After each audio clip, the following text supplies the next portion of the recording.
Oi, gente! A aula dessa semana é Quem foi Narcisa Malha?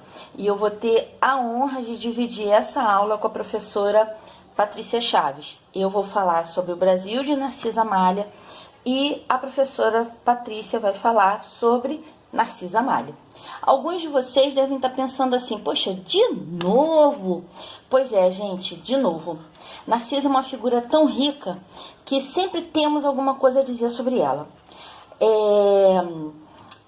E eu vou deixar para vocês um ensinamento que eu recebi quando eu comecei a trabalhar em Santa Cruz há 30 longos anos, do NOP, que é o Núcleo de Orientação e Pesquisa Histórica de Santa Cruz.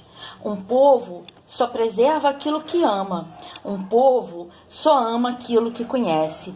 Então, para a gente amar a Narcisa, para a gente conservar, para a gente preservar a Narcisa, a gente precisa conhecê-la. Ela precisa fazer sentido para a gente.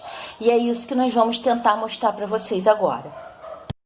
A música que vocês acabaram de ouvir no primeiro slide chama-se João Lopes. É de autor desconhecido e esse ritmo que vocês ouviram é um machixe. Era a música popular brasileira da época de Narcisa. Narcisa nasceu em 1852, portanto na segunda metade do século XIX. Tá? E o machixe era uma mistura da polca, que era um ritmo europeu, muito marcado pelas bandas militares, e do lundu, que é um ritmo africano, tá? Então deu esse ritmo que vocês acabaram de ouvir aí. E olha só, gente, quem governava o Brasil na época de Narcisa? Quem governava o Brasil era Dom Pedro II, segundo porque ele era filho de Pedro I, né? Quando Narcisa nasceu em 1852, Dom Pedro II tinha 27 anos, portanto ele tinha esse rosto, né? Muito provavelmente que vocês estão vendo nessa pintura aí. A forma de governo do Brasil era uma monarquia constitucional.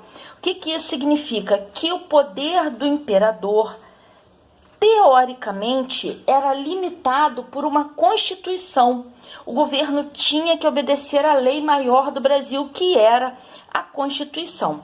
E haviam eleições. Nesse tempo, a gente só votava para o poder legislativo, que é aquele que, como vocês já sabem, elabora as leis, tá? Todo mundo podia votar? Não, não era bem assim. Todo mundo podia ser candidato? Não, também não era bem assim. Para se votar, você deveria ser homem, indivíduo do sexo masculino, e ter mais de 25 anos se você fosse solteiro. Se você fosse casado, essa idade caía um pouquinho. Se você fosse militar, padre ou tivesse concluído a faculdade também. Só que para votar, você deveria ter uma renda mínima de 100 mil réis. Se você ganhasse menos que isso, você estava fora das eleições. Você não podia votar.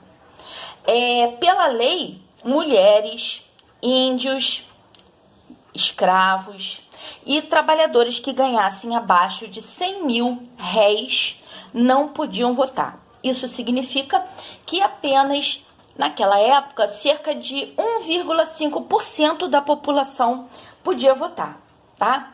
Olha só, gente, o governo de Dom Pedro... sim, esqueci de um detalhe importante. Todo mundo podia ser candidato? Também não. Para você ser candidato a deputado, você teria que ter uma renda mínima de 400 mil réis por ano. E para ser candidato a senador, 800 mil réis por ano. Viu como era difícil? Isso elimina a grande parte do povo que tinha as suas necessidades, os seus desejos, as suas aspirações sociais, os seus direitos totalmente colocados de lado. O governo de Dom Pedro, gente, foi um governo considerado bastante tranquilo. E também um governo onde o Brasil se desenvolveu bastante, as cidades cresceram. Rio de Janeiro, então, que era a capital do Império na época, começou a ter luz a gás, água encanada, verdadeiros avanços para aquela época, aliás, para a nossa época também.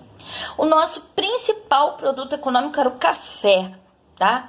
E o dinheiro para essa modernização vinha do café. Aliás, o café até hoje é um produto muito importante. Naquela época, época, gente, a nossa moeda era o 1.000 réis, ou simplesmente réis, como o povo dizia. Durante muito tempo foi, olha, essa moeda que eu estou colocando aqui para vocês verem, é de 2.000 réis, ela pertenceu à minha avó. Deixa eu ver se eu coloco aqui mais perto para vocês conseguirem ver. Estão vendo? Pois é, ela pertenceu à minha avó, eu guardo com muito carinho por causa disso, tá bom? E ela tem aqui, ó, o perfil de Duque de Caxias, tá? Um militar muito importante naquela época. O 1.000 réis ou réis, ele circulou durante bastante tempo aqui no Brasil, até Getúlio Vargas. E olha só, gente, vocês sabem quanto valeria 1.000 réis no dinheiro de hoje?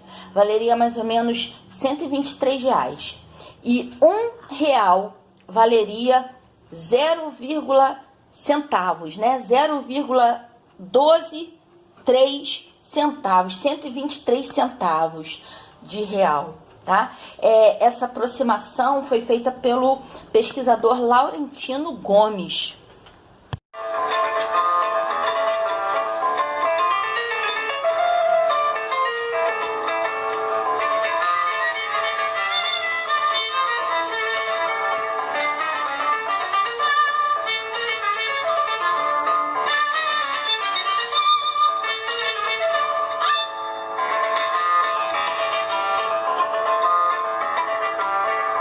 Muito bem, gente, vocês acabaram de ouvir o Corta-Jaca, de Chiquinha Gonzaga.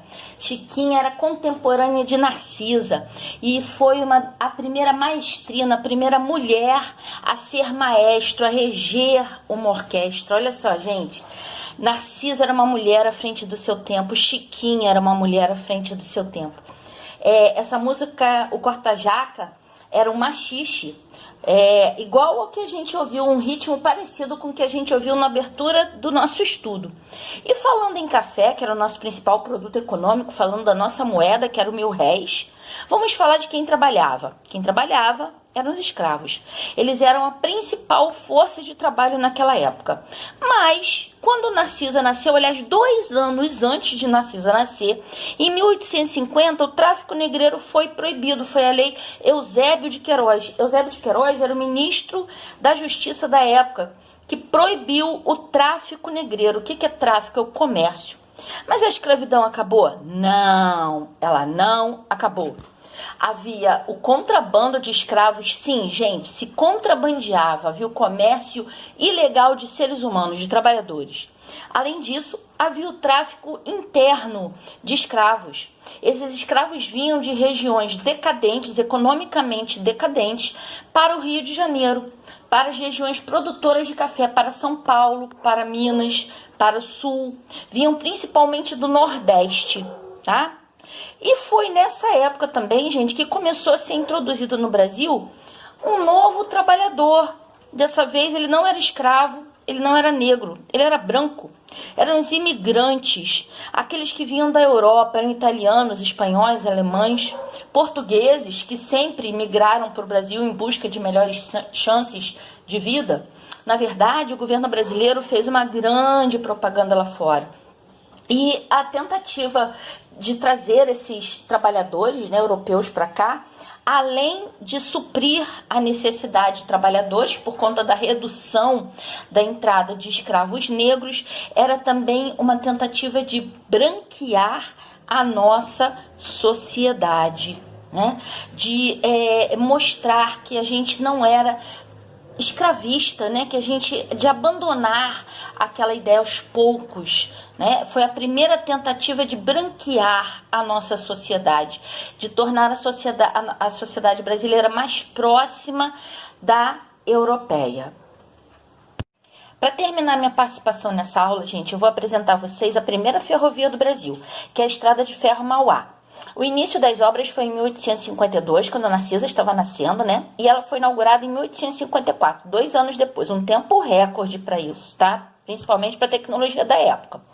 Essa estrada de ferro, gente, ligava a cidade do Rio de Janeiro, que era a capital do Império, até a cidade de Petrópolis, que era uma região de veraneio para a família imperial brasileira e para a nobreza brasileira, para os ricos, né? Eles iam para lá fugir do calor.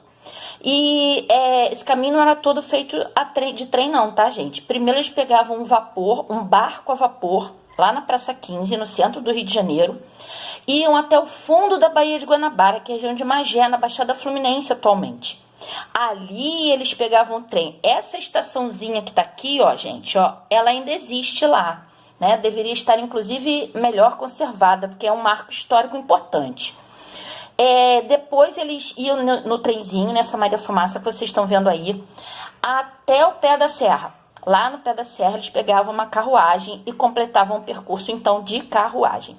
O planejamento dessa ferrovia, gente, era que ela passasse pelo interior do Rio de Janeiro, pelas regiões produtoras de café, e chegasse até Minas Gerais. Esse planejamento ele não foi concluído, mas foi um grande avanço na modernização do país e dos transportes na época, tá?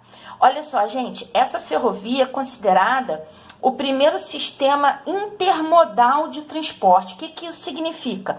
Que haviam várias modalidades de transporte, vários tipos de transportes diferentes. Primeiro se pegava o navio a vapor, o barco a vapor, depois o trem, depois a carruagem. Vários tipos de transporte. A gente não pega BRT e metrô, BRT e trem, trem, metrô. Isso aqui é intermodal, tá? Pois é.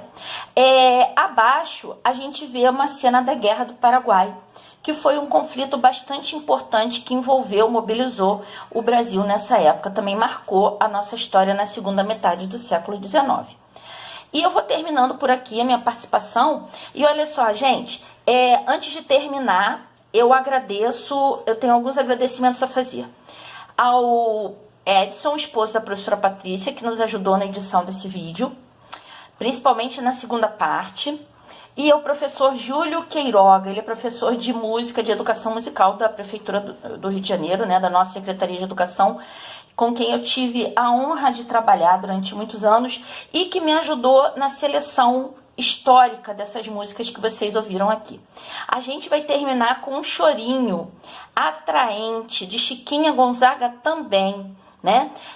Narcisa era uma mulher à frente do seu tempo, Chiquinha era uma mulher à frente do seu tempo.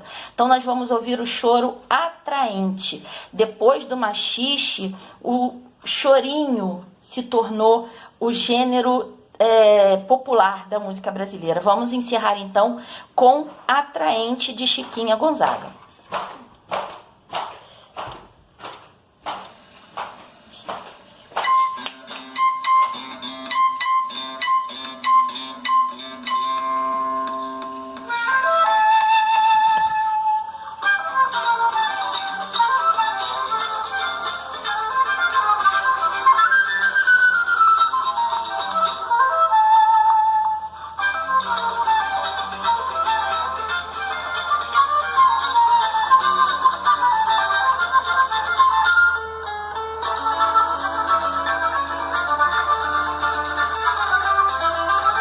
Professora Patrícia, da Escola Narcisa Amália. A professora Cris me convidou para falar sobre a nossa patrona, né, que é a Narcisa Amália. E ela foi meu objeto de estudo, né, de um trabalho que eu fiz na minha pós-graduação. E aí eu vou falar um pouquinho dela para vocês, da história da nossa patrona, né. A nossa patrona, né, que dá o nome para a nossa escola, Narcisa, ela nasceu e viveu, né, boa parte da vida dela no século XIX, que é um tempo muito distante do tempo que a gente vive hoje, né? Ela nasceu no dia 3 de abril de 1853 e morreu já no século XX, em 1924. Ela morreu com 71 anos de idade. Por que a Narcisa é tão importante, né? Ela é muito importante para a história do Rio de Janeiro, ela é muito importante para a literatura brasileira. Ela foi a primeira jornalista mulher a escrever em jornais e receber pelo seu trabalho, escrever profissionalmente. Ela foi uma poetisa muito famosa no século XIX, chegou a ser homenageada pelo imperador Dom Pedro II, que na época era o governante do Brasil, né? Ela recebeu 2 prêmios pelo livro que ela publicou, o único livro que ela publicou, embora ela tenha escrito em muitos jornais, que eu vou dizer aqui para vocês o nome deles, né? Mas a Narcisa, ela recebeu 2 prêmios pelo livro Nebulosas, que ela escreveu, e era uma raridade por ter sido escrito por uma mulher. Ela foi aclamada, elogiada por vários autores importantes da época, como Machado de Assis, que vocês já devem ter ouvido falar, né? Um grande escritor. Ela recebeu o prêmio A Pena de Ouro e a Lira de Ouro, que era dada para escritores importantes do Brasil naquele tempo, tá? Ela, a Narcisa, era filha de pais, né, que eram professores. O pai dele era conhecido como Professor Jacome. O professor Jacome, ele era um professor dono de escola, né? E a mãe era dona Inácia, também era dona de uma escola para mulheres. Naquela época, no século XIX, as mulheres e os homens não estudavam nas mesmas escolas. Na verdade, gente, mulheres e homens não tinham muito acesso à escolaridade, era difícil ir para a escola naquele tempo.